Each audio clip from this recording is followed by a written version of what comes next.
আসসালামু আলাইকুম। আশা করি আল্লাহর রহমতে সকলেই ভালো আছেন।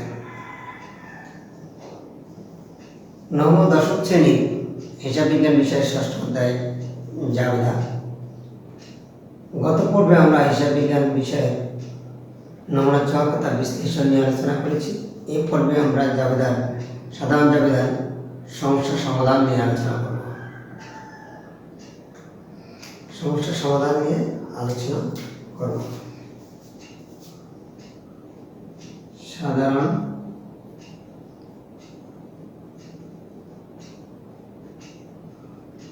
জাবেদা।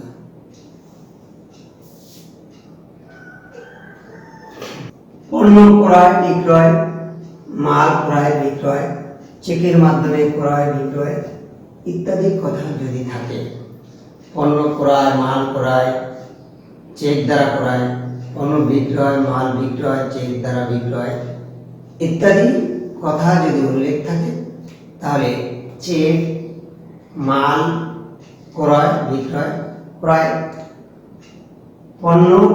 পণ্য চেক, মাল ইত্যাদি নামে কোনো হিসাব হবে না। পণ্য, চেক, মাল ইত্যাদি নামে কোনো হিসাব হবে না। ক্রয় বিক্রয়ের সময় আমরা ক্রয় নামে হিসাব লিপিবদ্ধ করব, বিক্রয়ের সময় বিক্রয় নামে হিসাব লিপিবদ্ধ করব, আর চেক থাকলে আমরা চেকটাকে ব্যাংক নামে লিপিবদ্ধ করব। তো পণ্য বিক্রয় আমরা জানি হিসাব সংগঠিত হয়, লেনদেন সংগঠিত হয়, দুটি পক্ষ সৃষ্টি হয়, একটি পক্ষ ডেবিট, অপর পক্ষ ক্রেডিট। আমরা দুটি পক্ষ চিহ্নিত করি। তো পণ্য বিক্রয়ের মাধ্যমে দুটি পক্ষ সৃষ্টি হয়েছে, একটি পক্ষ ডেবিট, অপর পক্ষ ক্রেডিট। পণ্য বিক্রি করেছি, টাকা আসছে, এই টাকাটাকে নগদান হিসাব লিখতে হয়। তো সেক্ষেত্রে কি হবে? নগদান হিসাব ডেবিট,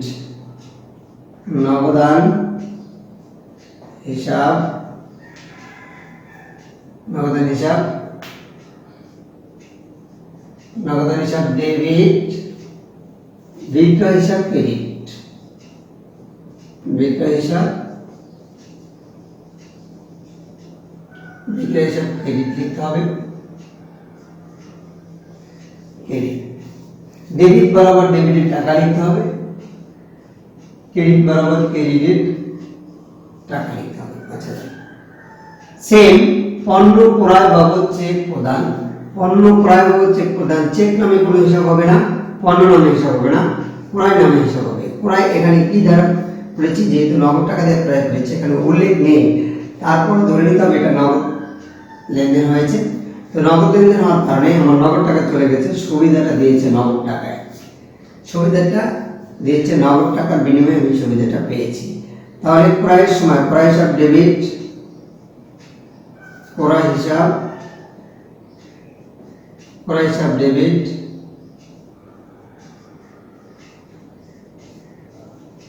ক্রয় হিসাব ডেবিট, ব্যাংক হিসাব ক্রেডিট, চেক হিসাবটাকে লিখতে হবে ব্যাংক হিসাব ক্রেডিট, ব্যাংক হিসাব ক্রেডিট, ব্যাংক হিসাব ক্রেডিট। ডেবিট বরাবর ডেবিটের টাকা লিখতে হবে, ক্রেডিট বরাবর ক্রেডিটের টাকা লিখতে হবে। লেখা আছে জহিরের নিকট হতে ক্রয়, মনিরের নিকট নগদে পণ্য বিক্রয়। খুব লক্ষণীয়, এখানে যার নিকট বিক্রি করেছি, যার নিকট থেকে ক্রয় করেছি তার নাম উল্লেখ আছে। জহিরের নিকট হতে ক্রয়, যে ব্যক্তির থেকে ক্রয় করেছি তার নাম উল্লেখ আছে। মনিরের নিকট নগদে পণ্য বিক্রয়, যার নিকট বিক্রি করেছি তার নাম উল্লেখ আছে। সেক্ষেত্রে ক্রয় এবং বিক্রয়ের ক্ষেত্রে যদি কোনো ব্যক্তি প্রতিষ্ঠানের নাম উল্লেখ থাকে, ক্রয় এবং বিক্রয়ের ক্ষেত্রে যদি কোনো ব্যক্তি প্রতিষ্ঠানের নাম উল্লেখ থাকে, তখন ধরে নিতে হবে এই লেনদেনটা বাকিতে সম্পন্ন হয়েছে, লেনদেনটা সংগঠিত হয়েছে বাকিতে, লেনদেনটি সংগঠিত হয়েছে বাকিতে। জহিরের নিকট হতে ক্রয়, অর্থাৎ এখানে জহিরের নিকট হতে বাকিতে ক্রয় করা হয়েছে। মনিরের নিকট নগদে পণ্য বিক্রয়, বিক্রয় হয়েছে মনিরের নিকট বিক্রয় হয়েছে, কিন্তু সাথে নগদ উল্লেখ আছে। সাথে মনির ব্যক্তির নাম উল্লেখ আছে, ব্যক্তির নাম উল্লেখ থাকা সত্ত্বেও নগদ উল্লেখ আছে। এরকম ব্যক্তির নাম এবং নগদ উল্লেখ থাকলে বুঝতে হবে এটা নগদে লেনদেন হয়েছে। আর ব্যক্তির নাম আছে, নগদ বাকি কোনটা উল্লেখ নেই, সেক্ষেত্রে লেনদেনটি হয়েছে বাকিতে। তো বাকিতে বা ধারে যদি লেনদেনটি হয় তা যার দ্বারা হবে সুবিধাটা যে পান, সুবিধাটা যে নেন, সুবিধাটা যে গ্রহণ করেন সে ডেবিট, সুবিধাটা যে প্রদান করেন, সুবিধা যে দেন সে ক্রেডিট। তাহলে এখানে জরুরি সুবিধা দিয়েছে, ক্রয় সুবিধা পেয়েছে, তাহলে ক্রয় হিসাব ডেবিট আমরা লিখবো, ক্রয় হিসাব ডেবিট, ক্রয় হিসাব ডেবিট, ক্রয় হিসাব ডেবিট 10,000 টাকা। আর জহির হিসাব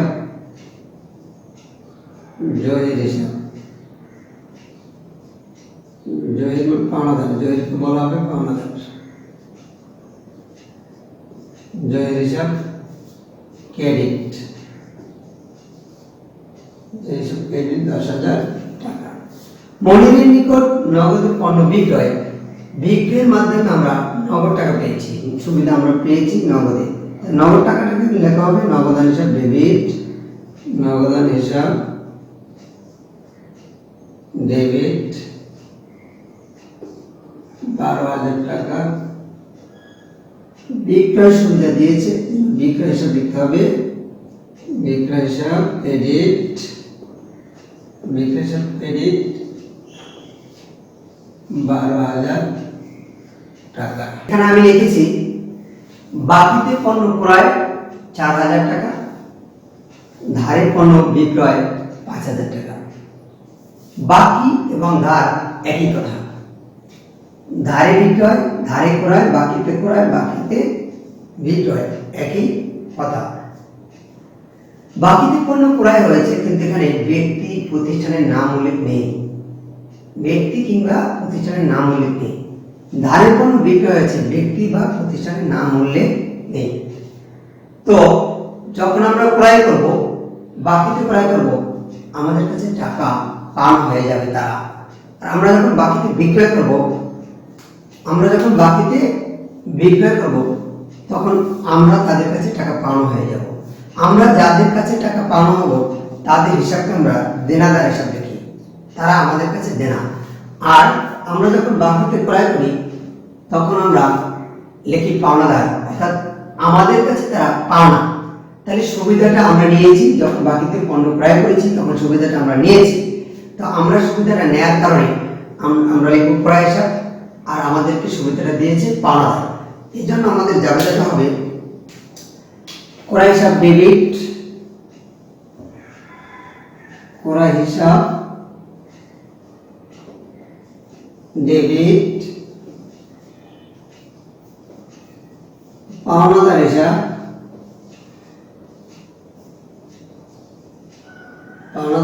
ক্রেডিট। ডেবিট বরাবর ডেবিটের টাকা, ক্রেডিট বরাবর ক্রেডিটের টাকা লিখলাম 4,000। তো আরেকটা কথা মনে রাখতে হবে, ক্রয় করলে পাওনাদার সৃষ্টি হয়, বাকিতে বিক্রয় করলে দেনাদার সৃষ্টি হয়। ধারে পণ্য বিক্রয়, তাহলে বিক্রয় সুবিধাটা দিয়েছে, তাহলে বিক্রয় চলে যাবে ক্রেডিট, সুবিধাটা পেয়েছে দেনাদার, দেনাদার হিসাব ডেবিট, দেনাদার হিসাব ডেবিট 5,000 টাকা। বিক্রয় হিসাব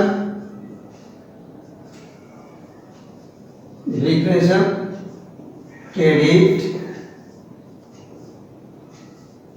5,000 টাকা। এখানে পণ্য ফেরত আসলো 7,000 টাকা, পণ্য ফেরত দেওয়া হলো 5,000 টাকা। পণ্য ফেরত আসলো, কোন পণ্য ফেরত আসবে আমাদের কাছে লক্ষণীয়, যে সকল পণ্য আমরা বিক্রয় করেছিলাম। বাকিতে যে সকল পণ্য বিক্রি হয়েছিল সে সকল পণ্যের সম্পূর্ণটা অথবা কিছু অংশ পণ্য ফেরত আসতে পারে। যখন পণ্য ফেরত আসে তখন আমরা লিখি যখন পণ্য ফেরত আসে, যখন পণ্য ফেরত আসে তখন আমরা এটাকে লিখি আন্তঃফেরত। অর্থাৎ আসছে আসছে বিদায় এটাকে বলা হয় আন্তঃফেরত। আবার বিক্রয় ফেরত বলা হয়, এটা বিক্রি করেছিলাম, বিক্রিত পণ্য ফেরত আসছে, এই জন্য তাকে বলা হয় বিক্রয় ফেরত। আন্তঃফেরত বিক্রয় ফেরত একই কথা। তাহলে যখন আমরা এই পণ্যটা বিক্রি করেছিলাম তখন তাদের হিসাবকে রেখেছিলাম, আমরা হিসাবটা লিখেছিলাম, তারা আমাদের কাছে দেনা, অর্থাৎ দেনাদার হিসাব ডেবিট, বিক্রয় হিসাব ক্রেডিট। এখন যেহেতু 7,000 টাকার পণ্য ফেরত আসছে, তাদের কাছে আমরা 7,000 টাকা কম পাবো। তাহলে যখন তাদের হিসাবকে ডেবিট লিখেছি, এখন তাদের হিসাবটাকে কমায় দেখাতে হবে, এই জন্য দেনাদারকে ক্রেডিট আর বিক্রয় হিসাবকে ডেবিট করতে হবে। বিক্রয় হিসাবের পরিবর্তে লিখবো আমরা ফেরত, বিক্রয় ফেরত হিসাব ডেবিট, বিক্রয় ফেরত হিসাব ডেবিট, বিক্রয় ফেরত, অথবা লিখবো আন্তঃফেরত, বিক্রয় ফেরত অথবা আন্তঃফেরত হিসাব ডেবিট, লিখবো 7,000 টাকা। আর দেনাদারকে আমরা এবার কমিয়ে দেখাবো, দেনাদার কমে গেছে, দেনাদার হিসাব ক্রেডিট, দেনাদারকে কমিয়ে দেখাবো 7,000 টাকা। এরপরে পণ্য ফেরত দেওয়া হবে।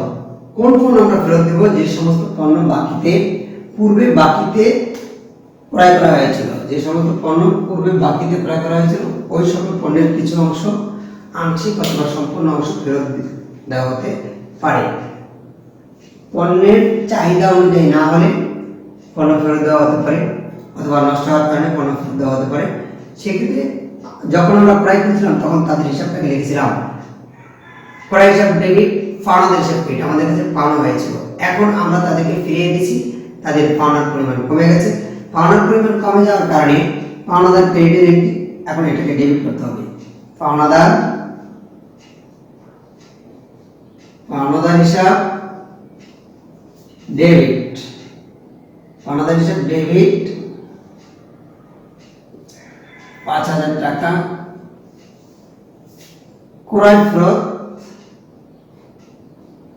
ফেরত অথবা বই ফেরত, বই ফেরত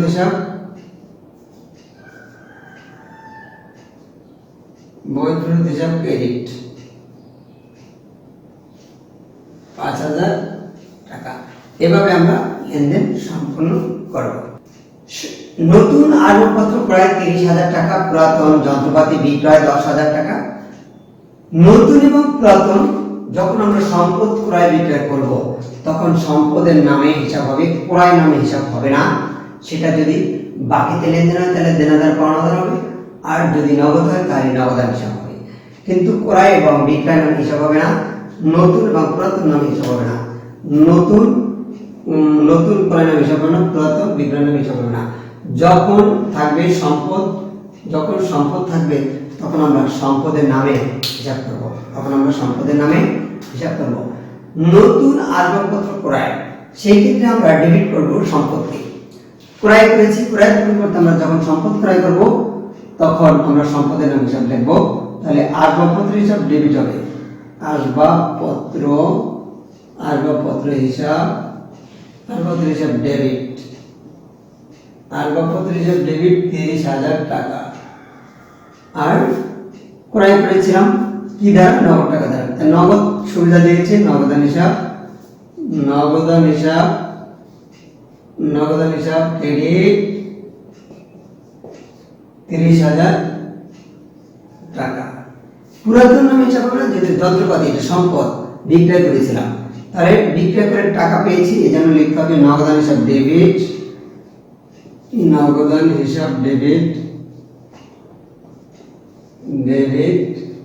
10,000 টাকা। যন্ত্রপাতি হিসাব বিক্রয়ের পরিবর্তে লিখতে হবে এবার যন্ত্রপাতি হিসাব ক্রেডিট 10,000 টাকা।